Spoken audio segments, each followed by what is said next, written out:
This video is an overview video on how to use the Luxcut 35mm drills at the ARA Institute. So if I want to change the speeds on the drill press, I need to make sure it's turned off. And let's say I'm going to drill a hole, a 10mm hole in some steel.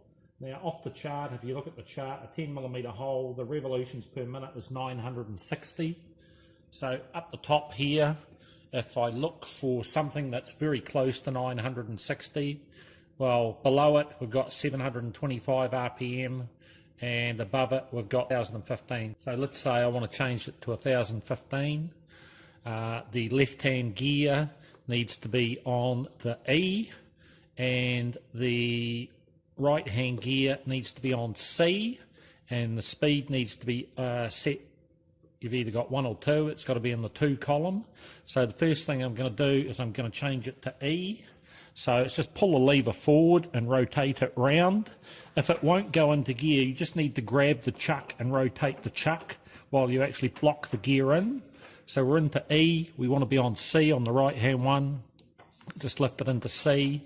And we need to be on speed number 2. So this speed, this dial here, you've got L1, L2, R1, R2, so it needs to be on L2. That gives you a right-hand revolution, which is what you're going to use to drill into the steel. So change the gears on the top to get your speed set, and then change this dial to either 1 or 2, depending on what it says in the number column. So we've set our speed. We want to turn the drill press on. If we push the green button, that's for start, but it won't start until the gate is closed. It's got a safety switch on that gate. It's a Perspex shield to stop swarf and that coming at you. So until that gate's closed, it won't start. Push the green button, that starts it. Obviously the red button will stop it. But if you open the gate, that will also switch the drill press off as well. The coolant also works on the gate. I'm just going to lower my screen. So we've got the coolant here. The coolant also works on the gate, so when the gate opens, the coolant stops, and close the gate, coolant starts again. And up on the top of the drill press, and we've got 2 switches here. This one's for the light. Turn the light on, and the light lights up the drill press bed. And this one, as you can see, it's a tap, so that's for the cutting fluid. Turning on the light, you can see the light in there. The light works irrespective of the gate on the front. So the coolant is on the left-hand side here. Can I see the coolant flowing? It's just on this, it's got this arm that you can actually move. It's articulated. It's got many ball joints on it, so you can sort of set it to where you want. The ball valve there, opening it up. Sometimes if it hasn't been running for a while, it can take a while to lift the coolant up. You can just adjust it on that to the flow rate that you want. To lift the table up and down on the drill press, you've got a couple of clamps here that you need to open, and then you can wind the table up. And once you've wound it to the correct height, you need to make sure that the drill is dead over the centre of the bed. You just clamp the 2 clamps into the place. You want it nice and solid, you don't want it moving around while you're trying to drill. This view here, when you bring the chuck down, you want the drill actually into the centre hole. You can see someone has had it to one side and they've been drilling and they've started to drill into the table. Don't want to do that. You want to just get through the surface into that centre portion. That's where you want to lock the bed up nice and tight so it can't move on you. So everything needs to be nice and tight. The table also has a clamp in underneath it, which you can undo, and you can actually rotate the table around depending on what you're drilling or anything like that. That's quite handy. So this drill has just got a chuck in it. It's not a particularly good chuck. I think it's a Rabbit brand actually. Jacob's chucks are the best. key going into the side of it. You need to make sure that the key, the diameter of the spindle or the diameter of the shaft here actually fits into the hole correctly. So the chucks have a key made specifically for each chuck, and when you tighten it up, you want to put the key in, and actually lift it physically up. Don't put it at the back and try and tighten it, because you can actually pull the key out of it. But if you're trying to do it up and you're pushing the key up, it's actually pushing it up into the chuck, so it's got less chance of actually slipping out. It's only when you're pushing down that it's actually likely to drive it out of the chuck. So get the chuck into a position or get the key into the chuck in the position that you can actually rotate it, and you're driving the key upwards instead of driving it downwards while you're tightening it. To take the chuck out, bring the chuck down as far as it'll go on the quill. So this large portion on the outside here is the quill, and you've got this button here. If you push that in, it'll hold the quill down at a certain height, and you can see the slot here. What you're going to do is you're going to rotate the chuck around until you can fit a wedge through it. Now they come with different size wedges. Here's a wedge. It's just going to go in through that front face. So once it's in there, you're going to give it a tap with a steel hammer. So hang on to the chuck and just give the wedge a bit of a tap, and the chuck will drop out. Remember to take the wedge out. I've got the bed on the drill press slightly too high, so I'm just going to lower the bed. So I've lowered the bed and I can actually take the chuck out. So on the end of this chuck, it's got a Morse taper. This long tapered shank here is the Morse taper. Right on the very end, it's got what is known as the tang. When it drills, it does not turn on that tang. You would think that this rectangular piece would fit into the top of the spindle and drive on that point. It doesn't do anything of the sort. It actually drives on the taper of the drill. So the taper of the drill must be super smooth. It can't be, you don't want to drop it or anything like that and put bruises into the surface of it. When you put it up into the spindle, it'll sit on those bruises and it won't actually fit into the taper correctly. So you never want to damage the outside of these. If they do get damages, you'll need to clean them up very, very gently with a file and maybe a wee bit of emery paper, but they need to be kept super smooth. Sorry, on the end of the Morse taper, it's got what's known as the Jacobs taper, and the chuck actually fits onto the Jacobs taper. So there's another taper right on the end.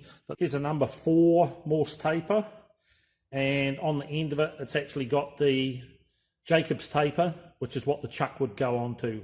Whether it's a keyed chuck or a hand-tightened chuck, makes no difference. Buy the chuck separately and fit it onto the end of the Jacobs taper. So that's what fits into the end of the drill press.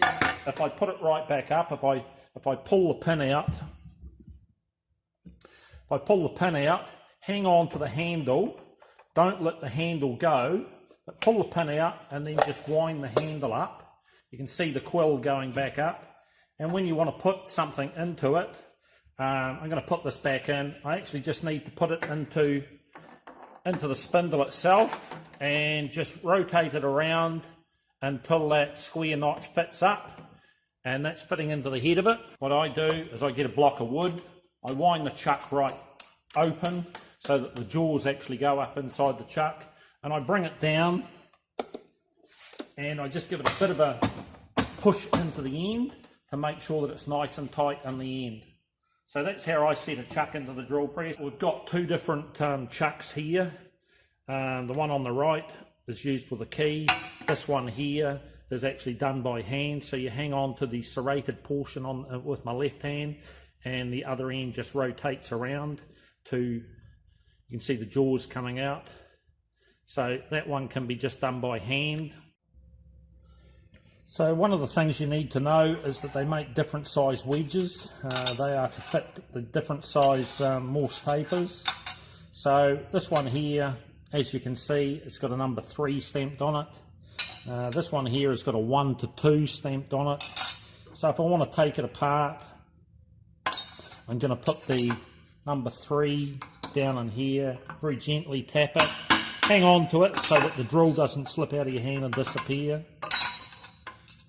2 to 1 into here, very gently pulling them all apart. So we have the different size Morse tapers. They go from 1 all the way up to a number 7, and they have different size drifts to actually pull them apart. Some of these haven't got numbers on them. Obviously you're not going to be trying to stick the largest one into the smallest groove, otherwise you're going to get it stuck in there. So you just need to think about that when you try to disassemble them. But that's how you get them apart, by putting a wedge in there, just like you get the chuck out of the quill or the spindle on the drill press. You do exactly the same to get the drills out of the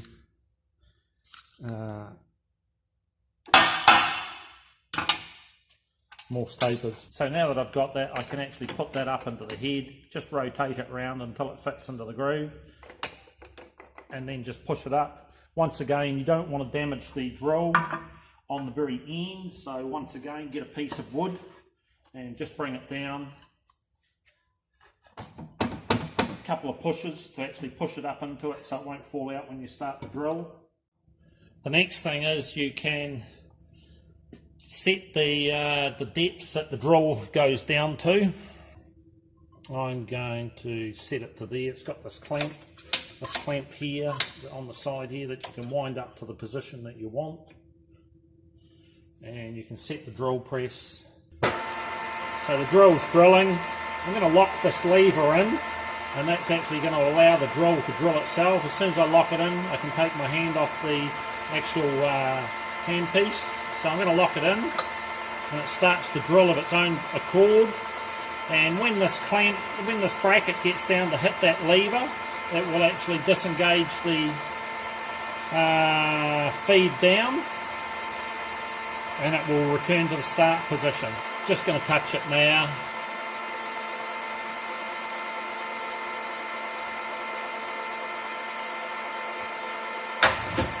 So there you go. Don't put your hand in the way, otherwise when it spins up it'll smack you in the hand and give you a good smack. So that's how you can set the feed to a certain depth. Lock it into place, and as it comes down, you can hang on to it if you want and wind it back up, or you can just let it do the work. On this side of the drill press, when it's actually under its own feed rate, when you lock it into gear, it's got 2 feed rates on this dial. It's got 0.2 and it's got 0.1. So you can actually rotate it. That's the 0, it's sitting still. The handle's not turning on this side. I turn it into 2. The handle is going around. You can just see it down here at the bottom, it's rotating. Otherwise you can rotate it back to half that speed to 0.1, and the handle is still going around on this side of the drill press. So the feed is still coming down. Just going to disengage it where I had the clamp set, and the quill will go back to the top. There you go. So that's how you, so it's got the dial on the side there. So that concludes the short video on the basics of using the Luxcut 35mm drill press.